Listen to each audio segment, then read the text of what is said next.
बाळासाहेब थोरात आपल्यासोबत आपण त्यांच्याशी बोलणार आहोत। आजपासून पावसाळी अधिवेशनाला सुरुवात होते। विरोधक म्हणून तुमची भूमिका काय असणार आहे? कारण देवेंद्र फडणवीस म्हणतायत की विरोधकांचं जे खोटं नरेटिव्ह आहे ते खोडून काढणार। खोटं नरेटिव्ह काही नाहीये। शेवटी असं आहे की खरं खोटं ठरवणारी ती जनता आहे आणि जनतेने मान्य केलेलं आहे की यांचं हे सरकार चाललेलं आहे हे मोडतोड सरकार आहे। अनेकांच्या मोडतोडी करून सत्तेवर आलेले सगळे भ्रष्टाचारी तिकडे जाऊन बसलेले आहेत। असे ज्यांचे आरोप झाले ते तिकडे जाऊन बसलेले आहेत आणि राज्याकडे पूर्णपणे दुर्लक्ष त्यांचं आहे। प्रचंड राज्यामध्ये भ्रष्टाचार वाढलेला आहे। हे सत्ता टिकवण्यात आणि टक्केवारीत गुंग आहे ही परिस्थिती आज। नक्कीच, पण निधी वाटपाचा जो प्रश्न आहे तो सुद्धा अत्यंत जटिल होत चालल्याचं बोललं जाते। आहेच आहे, कारण तुम्ही ठराविक आमदारांना निधी द्याल आणि बाकीच्यांना तसंच ठेवाल तर हे बरोबर नाहीये। हा समतोल विकास होऊ शकत नाही। असं ज्यावेळेस करता त्यावेळेस सर्वसामान्य जनतेवर सुद्धा तुम्ही अन्याय करत असता विसरून चालणार नाही।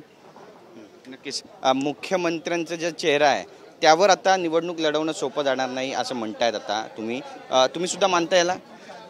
निवड मुख्यमंत्री नाही, सरकार म्हणून एक चेहरा आहे की एक मुख्यमंत्री दोन उपमुख्यमंत्री, परंतु तिघांचा चेहरा जेव्हा एकत्र येतो त्यावेळेस लोक नाकारतायत ही परिस्थिती आहे। नक्कीच, पण उद्धव ठाकरे मवियाचा एक नवीन चेहरा असतील असं पण कुठेतरी पोर्ट्रे केलं जाते, कारण संजय राऊत त्याबद्दलचं विधान करतात। मग यावर उत्तर कसं देणार? आम्ही आज कोणाचा चेहऱ्यापेक्षा आम्ही एकत्र आहोत, महाविकास आघाडी म्हणून लढणार आहोत आणि जिंकणार आहोत।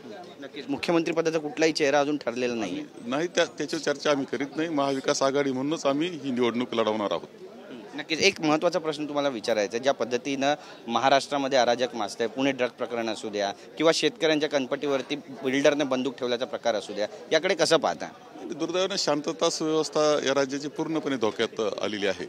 एखादा आमदार गोळीबार करतो आणि तो पोलीस स्टेशनमध्ये करतो, ही काय अवस्था आहे? लोकांना चिरडलं जातंय, धनदांडग्यांकडून लोकांना रस्त्यावर चिरडलं जातं, ही काय अवस्था आहे? एकंदर ड्रग्ज अंमली पदार्थ घरोघर जाऊन पोचले लहान मुलांच्या हातामध्ये। सगळे हॉटेल्स पब्स चाललेले दिसत आहेत, संपूर्ण पिढी उद्ध्वस्त होत असताना दिसते। हे या राज्याची पूर्णपणे कंट्रोल जो असतो, या राज्यावर नियंत्रण जे सरकार म्हणून पाहिजे ते संपलेलं आहे। संपूर्ण अनागोंदीची परिस्थिती या राज्यामध्ये निर्माण झालेली आहे। नक्कीच, एक सगळ्यात महत्त्वाचं म्हणजे अधिवेशनामध्ये घोषणांचा वर्षाव होऊ शकतो आणि लोकांपर्यंत पोहोचण्यासाठी सरकार आता मोठी घोषणा करू शकते, मोठं अर्थसहाय्य सुद्धा करू शकते। लोक घोषणा करतील, शेवटी जनतेच्या पैशातून घोषणा करतील, परंतु यापूर्वी सुद्धा ज्या घोषणा त्यांनी केल्या त्या कधी पूर्णत्वाला नेल्या नाही, फक्त फसव्या घोषणा त्यांच्या असतात। हा अनुभव यांचा यापूर्वी सुद्धा आलेला आहे। धन्यवाद आमच्याशी बोलल्याबद्दल। तर आपण पाहतो या ठिकाणी बाळासाहेब थोरात यांनी आपली भूमिका मांडलेली आहे आणि सरकारवर टीका केली आहे। कॅमेरा पर्सन सिद्धेश कदमसह गिरीश गायकवाड, TV9 मराठी, मुंबई।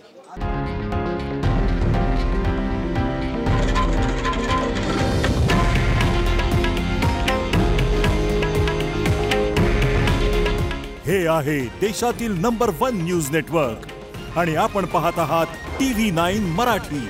काळजी तुमची, हित महाराष्ट्राचं।